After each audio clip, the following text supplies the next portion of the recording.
Hello, I'm Rythian, and this is Darksiders. This video is sponsored by THQ Nordic. Let's do this. So we've made it to the Broken Stair.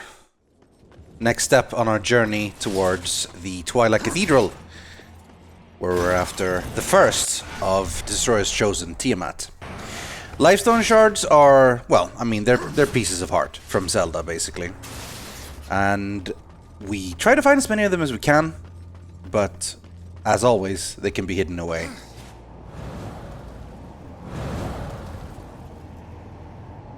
I love the way these wings look. I just love how they're not real wings, they're like these shadowy things that just, well, yeah. I mean, it's called Shadow Flight, so it's all good. Looks like we have some company.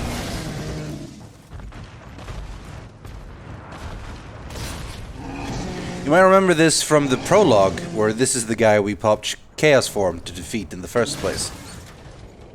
Now, you might have missed something there, because I certainly did.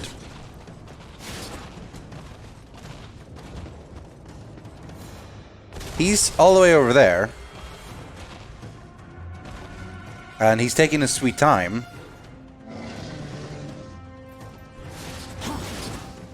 So I'm thinking, why bother?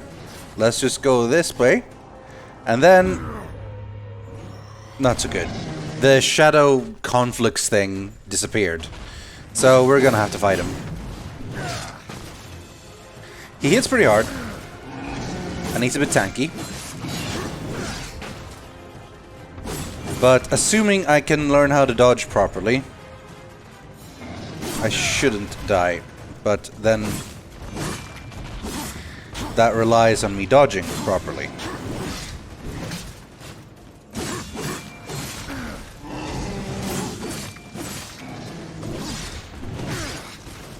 And that doesn't seem to be going so well. And he does have a lot longer reach than I expect. However, assure you can later, he's down. I love the finishing moves, honestly. Having each enemy having their own little special finishing move is one of my favorite bits about the game. Hey, the Shadow Conflict is back, and we can go. So, in this chest we find a Beholder's Key. This is Darksiders' versions of a key, and this is Darksiders' version of opening a door. You stab an eye and watch it bleed out, and the barrier falls down.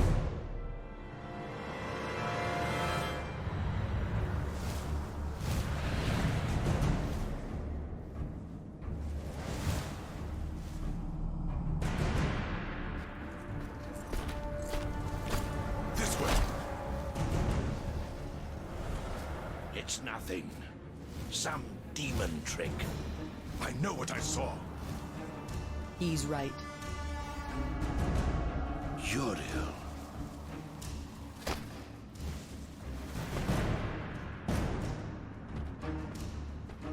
It's there, beneath the stench of this place. You can sense it, Angel. From neither the White City nor the Black Depths. Something lost between.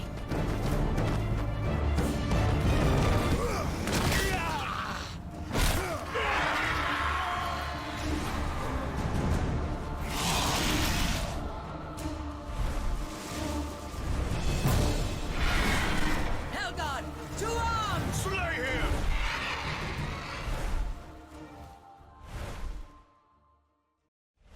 The horseman approaches. The Angelic Mount. This is the first time since the prologue we've actually fought angels. And, well, to make it clear, War is no friend to either angel nor demon. He serves only the balance. And we've managed to steal this griffin with angel wings, and we're gonna use it for a bit. The angels don't seem to be too fond of that, though. So let's do some shooting. I've always been kind of bad at aiming with an analog stick. So, yeah, if I imagine more experienced people would shoot a lot better than me. But there's this sort of tracking system. If you mark them all and then release, you hit them all at the same time. It's a bit of a long journey. We are making our way over to the Twilight Cathedral. And we have to blast a whole lot of angels and a whole lot of bats and demons on the way. It's free souls, after all. We're getting quite up there now.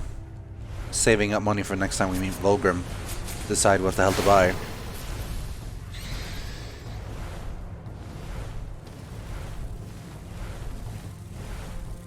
It's amazing how much the Earth has changed.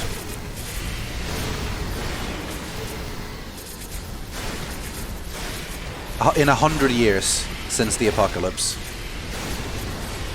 With the Destroyer at the helm.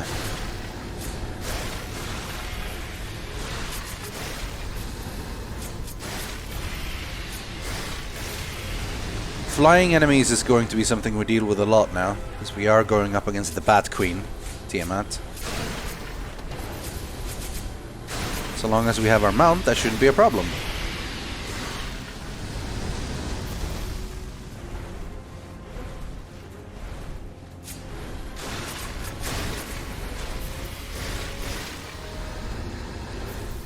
Give me the souls. Still not quite decided what to do, if I'm just saving up for the harvester or if I'm getting stone skin. What's that in the distance? Not so much distance any longer.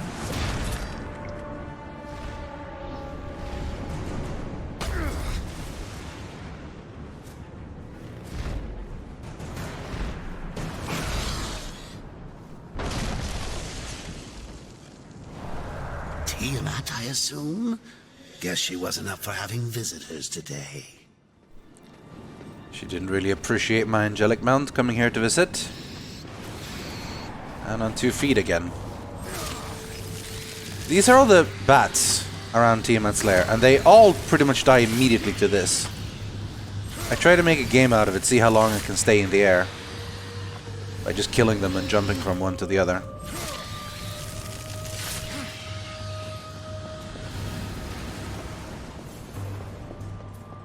Those shards of ice are still unbreakable. Like most games like this, you get something later on that can break them. Where do you think you're hiding?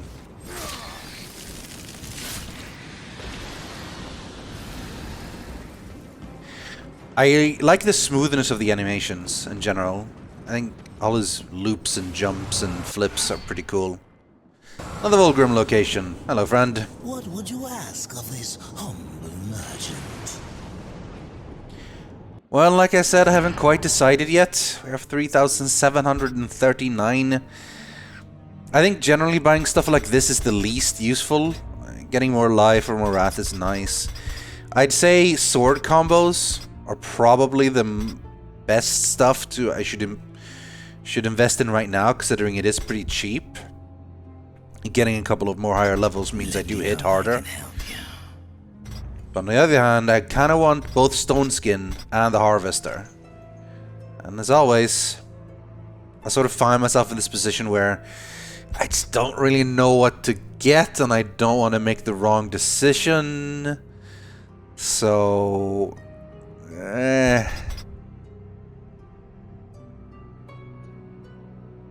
I'd like something that just hits purely hard, but I don't know if it's better just to save for the Harvester, because the Harvester gets a lot of souls when you kill stuff with it, as is fitting for a scythe that reaps.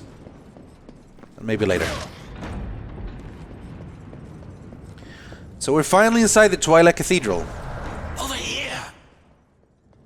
This is the first proper dungeon of the game. It's a pretty long one. And one of the main mechanics will be these elaborate crystal blades. Find them and then put them somewhere else to open the way. You can also fight with that crystal blade. And as far as I know, it fights and does just as much damage as the Chaos Eater. Which raises a lot of questions, but maybe you shouldn't think too much about it.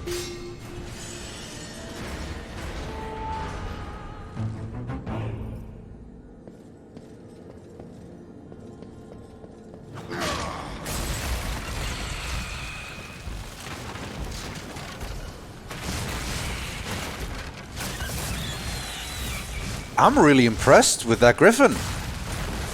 It's holding its own against Tiamat, one of the destroyers chosen. I mean, it looks like it's taking a hell of a beating, but... well, now we gotta find it. And without wings, gonna have to go the long way around.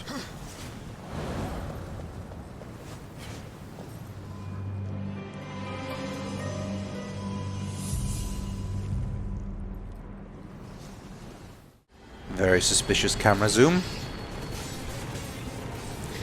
Out in the courtyard, we meet several friends. Very friendly friends. Who want to give me friendly hugs.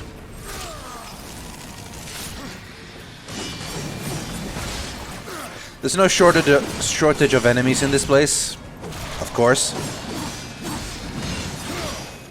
And while I seem to mostly just do the same combo over and over, that's on me, since I haven't really bought anything new from Vulgrim. And this works to be pretty effective, honestly. You break them down with either the standard four-hit combo, or you do the uppercut and hit them in the air, and then you finish them off with the finishing blow. I do want to upgrade my moveset eventually, but I've only got so many blue souls to work with. Here's the first major mechanic of the dungeon, these bombs that you can pick up and throw. You pick them up, you aim, you throw. We can break these red barriers with these things. But don't want to hold them too long or they'll explode in your hand. So I gotta be careful on that one.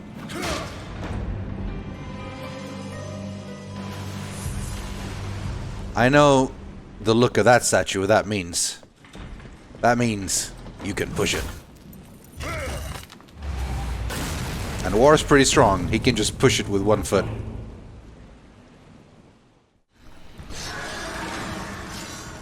Another key, another door. And in the distance, another sword.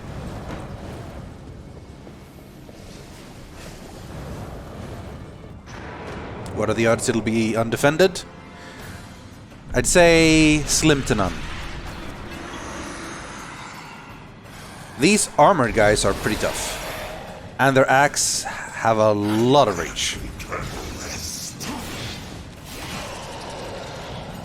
So, you gotta block or dodge. Which, to be honest, is not my strong suit.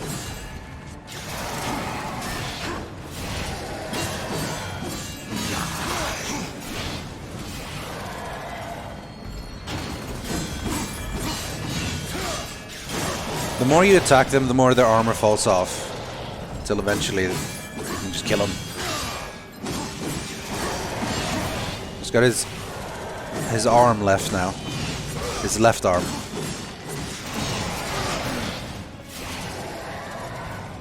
Once that's shattered as well, it's finishing time. It's so brutal and so satisfying. It may feel a bit gimmicky, with the whole like, oh yeah, they all have a finisher, but it's good. It feels good. It feels good when you play it. Excellent, another crystal sword. Magically, the Chaos Eater just disappears. I mean, magic. He has plenty of magic war. And as you can see, this stabs gargoyles just as well as the Chaos Eater.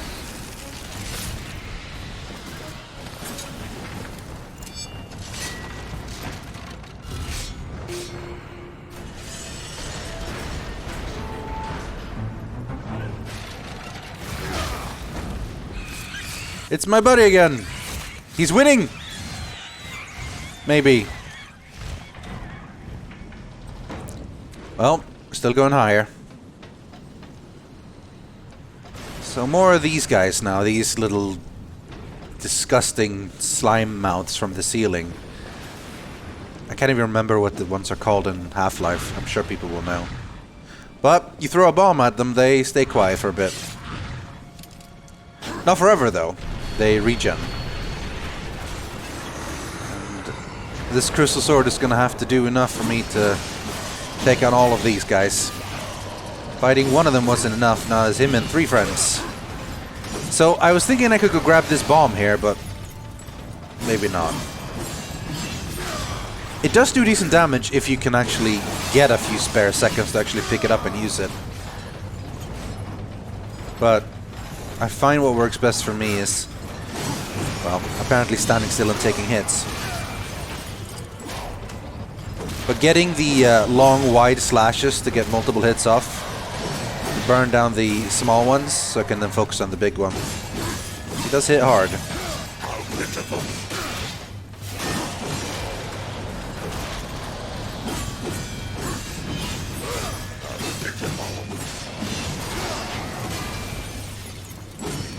That maybe would have been a good time to pick up the bomb.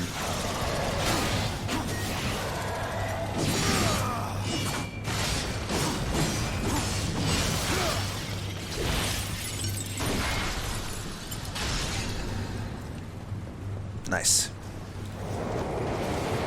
And then just throw this at this guy again, for good measure. Step by step, as we keep exploring this place, we unlock new areas, as is standard. Now we're up here again, on the other side this time. And now we know how to get rid of these wall-hanging, disgust those slime mouths. I really need to figure out a good name for them.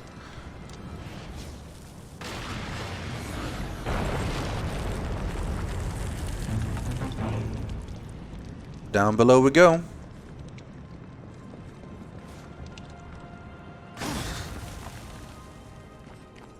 No fall damage, of course.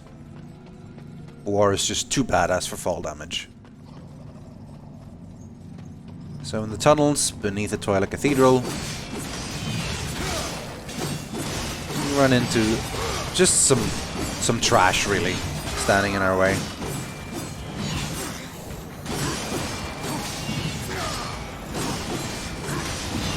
I'm not even gonna bother finishing these now. There is a difference if you finish them with the finisher or just slash them. I think you get different types of souls, maybe? I'm not sure, honestly. But generally I go for the finisher because, well, it kills them. But a lot of times you can just keep slashing or doing whatever. And here for the real prize of the dungeon, aside from the last boss itself.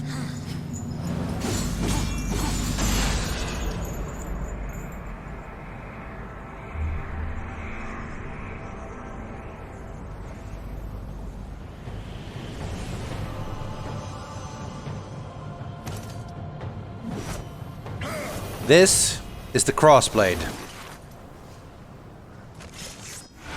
It's pretty cool.